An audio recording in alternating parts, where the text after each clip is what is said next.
Assalamualaikum warahmatullahi wabarakatuh. Perkenalkan, nama saya Ani Sulistiawati dengan NIM C2401241017 dari kelompok 6 Biologi Perikanan dengan asisten praktikum Kaulia Gifara.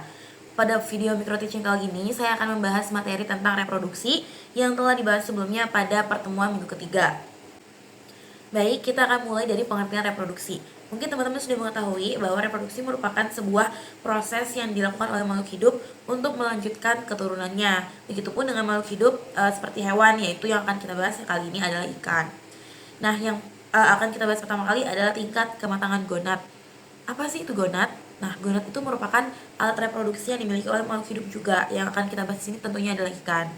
Nah, untuk ikan betina, di dalam gonadnya itu ada ovum, tempat disimpannya telur-telur yang akan dikeluarkan oleh si ikan betina itu. Sedangkan untuk ikan jantan, di dalam itu ada testis yang dimana tempatnya si sperma ikan. Seperti itu. Nah, apa yang dimaksud dengan TKG atau tingkat kematangan gonad?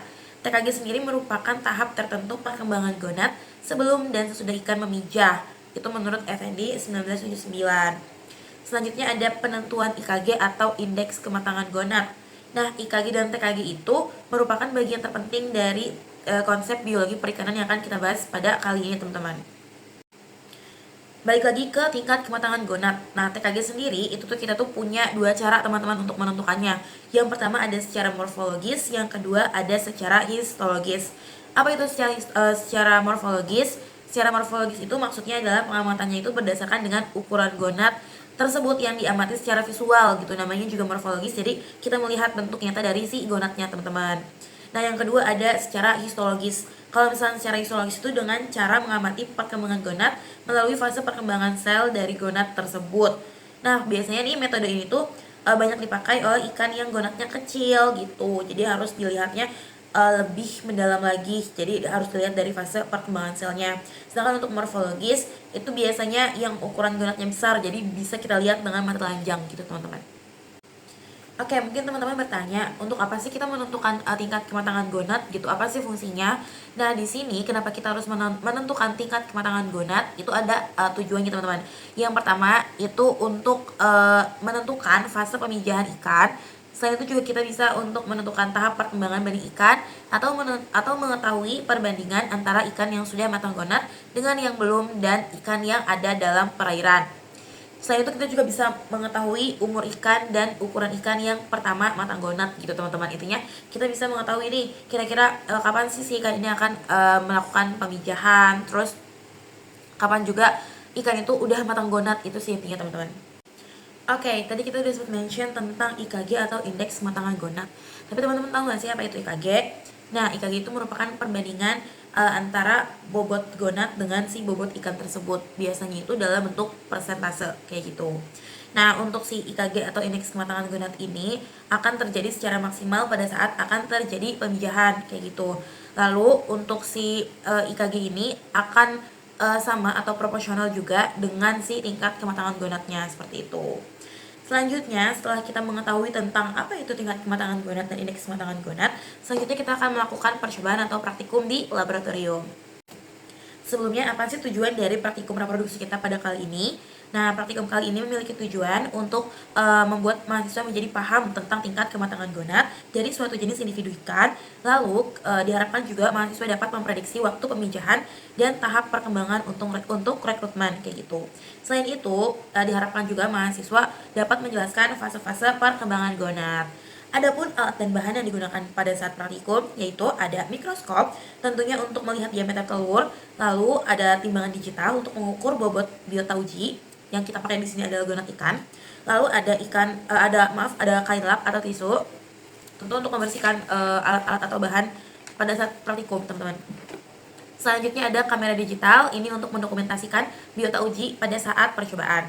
Lalu ada cawan Petri di sini sebagai wadah organ yang akan diamati. Lalu ada kertas label atau di sini kita biasanya pakai lakban kertas, teman-teman, dan juga spidol permanen. Itu sebagai alat untuk memberi tanda di bahan percobaan yang udah kita buat.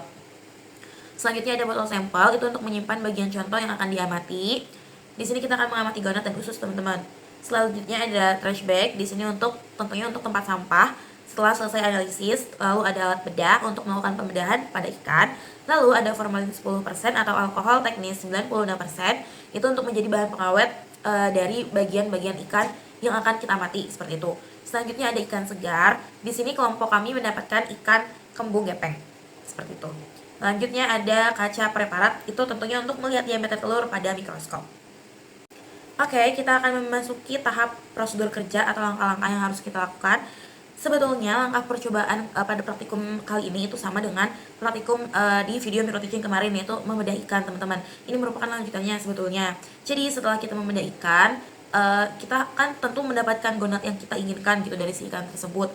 Nah, gonatnya itu lalu akan kita awetkan menggunakan formalin 10% atau alkohol 96% kayak gitu. Dan setelah diawetkan, lalu kita akan memasuki ke praktikum kedua pada pembahasan materi reproduksi pada minggu ketiga kali ini. Nah, pada praktikum kedua, kita akan membahas tentang fekunditas dan diameter telur. Apa sih fekunditas itu? Nah, fekunditas merupakan jumlah telur masak sebelum dikeluarkan pada saat ikan memijah. Ini disebut dengan fekunditas mutlak. Ada juga yang disebut dengan fekunditas nisbi. Fekunditas nisbi merupakan jumlah telur per satuan berat atau panjang, menurut Nikolsky dalam FND 1979. Ada juga teman-teman yang disebut dengan fekunditas total. Fekunditas total itu merupakan total keseluruhan telur yang dihasilkan oleh ikan selama hidupnya, mulai dari produksi pertama kali sampai dengan keseluruhan yang dihasilkan sampai dengan masa-masa akhir hidupnya, seperti itu teman-teman. Terus apa itu diameter telur? Diameter gitu. Tentu aja kalau misalnya kita membahas tentang diameter, tidak jauh-jauh dengan panjang gitu kan.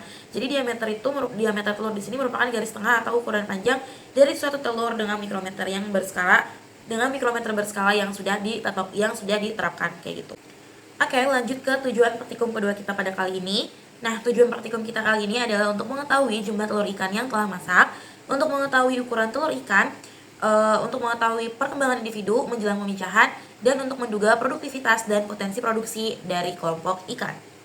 Nah, adapun alat dan bahan yang kita perlukan di sini ada mikroskop, timbangan digital, kain lap atau tisu, kamera digital, cawan Petri, kertas label dan spidol permanen, botol sampel, trash bag, alat bedah, formalin 10% atau alkohol, teknis 96%, ikan segar, kaca preparat, gelas ukur. Sebetulnya hampir sama dengan alat dan bahan pada praktikum pertama tadi. Selanjutnya adalah prosedur kerja dari praktikum kedua kita kali ini. Nah, di sini kita itu akan menggunakan 3 metode teman-teman untuk praktikum kita kali ini. Yang pertama ada metode gravimetri, ada volumetri, dan ada metode gabungan.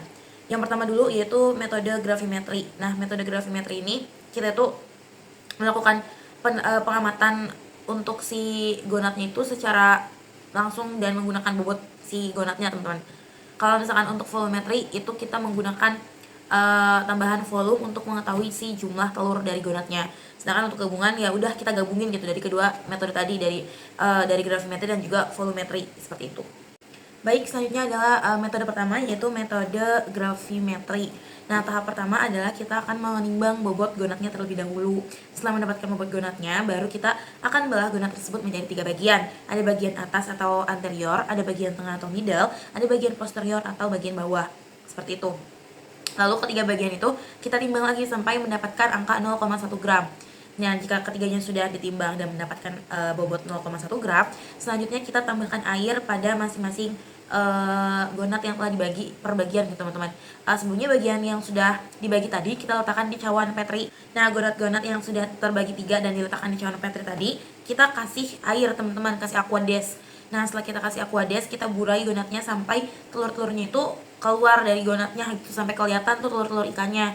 Setelah itu, setelah diburai, setelah kelihatan, kita hitunglah menggunakan mata telanjang. Lalu kita hitung juga menggunakan alat bantu counter, teman-teman, alat bantu counter atau tasbih digital ya kalau misalkan teman-teman tahu. Oke, pada pengamatan metode gravimetri ini kami mendapatkan hasil dari kode sampel G33 untuk anteriornya sendiri itu mendapatkan bobot total bobot dari gonat anteriornya itu 0,1 gram. Selanjutnya ada total telurnya ada 1841 telur. Lalu untuk yang middle itu bobotnya 0,1 gram juga dengan total gonat 1630. Selanjutnya untuk posterior itu berat bobotnya 0,1 gram juga dan total gonatnya 2092. Nah, di sini bisa kelihatan ya teman-teman, di posterior itu paling banyak jumlah telurnya. Kenapa? Karena dia tuh bagian paling bawah dan memang letaknya itu tempat untuk menyimpannya itu paling banyak gitu. Next, untuk percobaan metode volumetri, ini sama sebenarnya teman-teman langkahnya. Hanya saja kita tambahkan aquades sampai sampai mendapatkan angka volume 0,5 gram. Seperti itu. Selanjutnya metode kedua yaitu metode volumetri. Nah, langkahnya pun sama teman-teman. Bedanya di sini adalah kita harus menambahkan volume sebanyak 1,2 ml aquades tentunya. Nah, di sini volume beratnya itu harus volume itu harus mencapai 0,5 gram. Nah, total untuk anteriornya sendiri, total telurnya yang kita dapatkan adalah 997. Lalu untuk middle-nya total telurnya ada 1081 dan untuk posteriornya total telurnya ada 1446. Lanjut yang gabungan yang terakhir. Metode gabungan itu sebetulnya kita gabungkan dari kedua metode yang awal ya, ada gravimetri dan juga volumetri. Seperti itu. Nah, untuk metode gabungan ini kita akan mengambil gonad dengan bobot 2,6 gram dan volumenya 10 ml. Lalu kita di sini sudah mendapatkan hasil dari data percobaan kita. Untuk di anteriornya sendiri itu kita dengan bobot dengan bobot 0,8 gram kita mendapatkan total telur 626.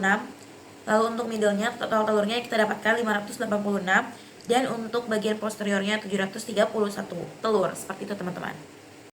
Baik, itulah tadi pembahasan micro teaching pada pertemuan ketiga kali ini. Semoga video yang saya sampaikan dapat Ibu mengerti dengan baik. Mohon maaf jika banyak kekurangan pada penyampaian dan penjelasan materi. Saya Anies Sulistiawati pamit undur diri. Wassalamualaikum warahmatullahi wabarakatuh.